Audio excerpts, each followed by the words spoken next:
In 1999, Dan Perisot's Galaxy Quest was fought out in cinemas. The US science fiction comedy had a budget of $45 million and made $90 million worldwide back. He is considered a moderate success and has a well-earned cult status, especially among Star Trek fans. It is also the only movie I have ever watched a second time in the cinema, right after I left the screening of Gladiator after 10 minutes. One of my infamous unwatchable Terrible 3, already explained in the second Star Wars special, Cub vs. Star Wars. If actually banned like other videos on CensorTube for bogus reasons, it maybe can be watched with VPN or with some luck on my Dailymotion channel, or with even more luck on BitChute, as usually linked on my 4 ScrewTube channels.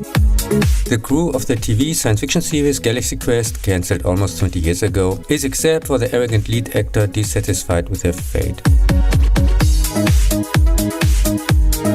earning their money with small gigs and fan conventions. When the Termians, peaceful, scientifically gifted aliens, ask them for help against a tyrannical reptilian warrior race, the actors confuse it for just another gig. The Termians have a naive, childlike disposition and consider the TV series as historical documents, after whose optimistically positive example they have shaped their entire society. When the actors realize that this is deadly serious and not a game, they want to go back. But it is already too late. Open up your heart, what do you feel? Open up your heart, what do you feel? Is it real? Galaxy Quest is the perfect movie experience, and for me personally by far the best Star Trek movie of all times, since none of the official ones could capture the essence of the original TV series so well. It playfully keeps the balance between tragedy, comedy and action, and manages to entertain Trekkies as well as normies. The movie creates with interesting and believable characters a whole world, which makes fun of Star Trek but never copies it bluntly, so that even without any previous knowledge everybody is able to follow the plot. The Big Bang may be a million years away, oh, but I can't think of a better time to say. There are endless allusions and references to movie series and the science fiction genre in general. The first half is an extremely well done portrayal of disillusioned TV stars and often unrealistic expectations of fans.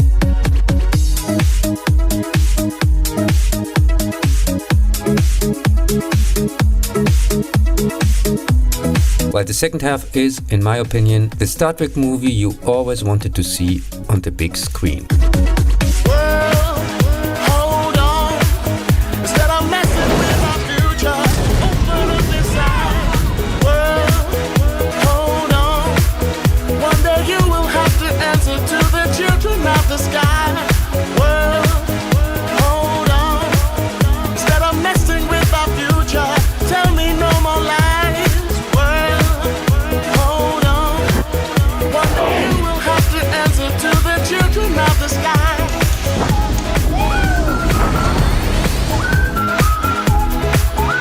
In 2002 is Where No Fan Has Gone Before, the 11th episode of the 4th season Futurama. In the year 3000, all Star Trek has been banned from Earth because the Trekkies have mutated into a religious sect. Fry doesn't want to accept this and sets out with his friends to bring back his childhood idols. The episode with the voices of many Star Trek TOS actors is funny as hell and a must-see for every Star Trek fan. Look inside, you'll find a deeper love.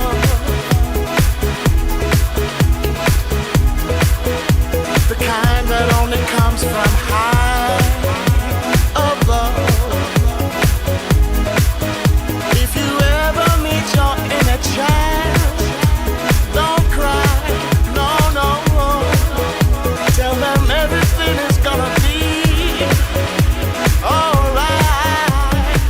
In 2017, the TV movie USS Callister is released as the first episode of the 4th season Black Mirror, the British anthology series from 2011 about the possible social effects of technological developments. Has so far 7 seasons with 3 to 6 independent, self-contained 45 to 90-minute episodes. Callister is the only so far that ever got a sequel. Programmer Robert Daly developed a successful multiplayer online game, but despite his talent, he has no friends and is not respected by his colleagues. In order to get his revenge, he creates creates digital clones of the other employees and inserts them into a game mod at home that resembles his favorite Star Trek-like series. There he tortures as captain of the USS Callista his crew, which had already given up all hope of rescue. This seems to change when the clone of your new colleague is determined to escape from simulation at all costs. The episode quite rightly received several awards and much positive feedback. Even though Star Trek is the inspiring scenery, it's basically just a very interesting variation of the Twilight Zone episode It's a Good Life, in which a little boy terrorizes his family with his godlike powers.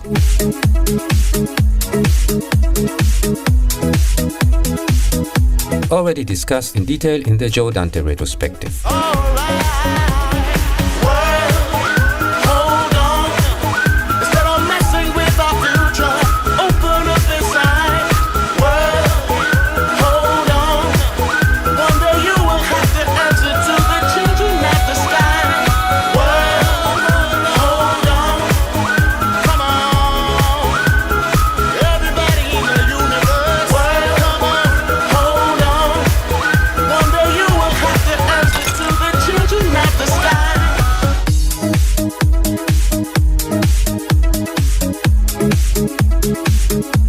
In the sequel 2025 Into Infinity in Season 7 Episode 6, Robert Daly is dead and the Callista crew is stranded in an infinite virtual universe fighting for survival against 30 million players. To avoid having to constantly raid them for their credits, they decide to enter the heart of the game, where a copy of Daly, who's unaware of what's happening in the outside world, is supposed to help them.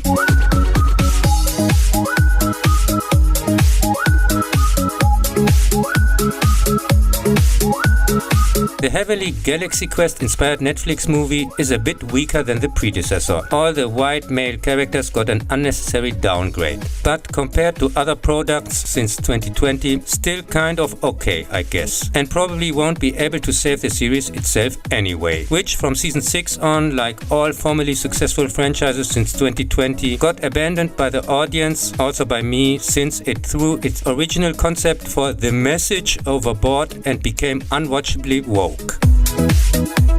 And therefore, of course, no one voluntarily watches it anymore.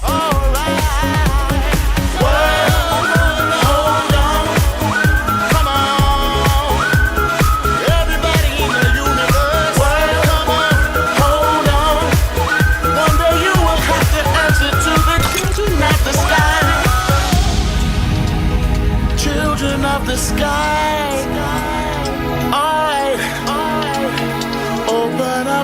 2017 till 2022 also sees the release of Seth MacFarlane's US science fiction comedy series The Orville, with 36 45 to 90-minute episodes in 3 seasons so far. The series is a Star Trek parody, TNG to be precise, but compared to the horrible official crap of the last years, Fake Trek, Discovery or Picard, it seems to be the only real Star Trek series we are getting these days. Together now, unite and fight. The real Star Trek fan, MacFarlane was able to get many former Star Trek employees in front and behind of the camera for The Orville, which is why the result is still bearable even for non-MacFarlane fans like me. To the four corners of the world, sing it out, sing it loud and loud. World, hold on, sing it loud, sing it proud, everybody,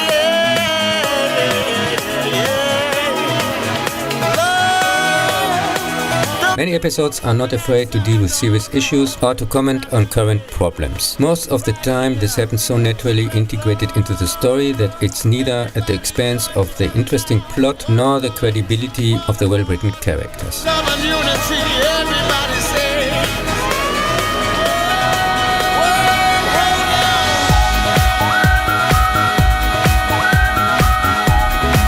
The at first sometimes annoying silly humor is clearly reduced from Season 1 to Season 2, and some episodes like the two-parter Identity can easily keep up with TNG.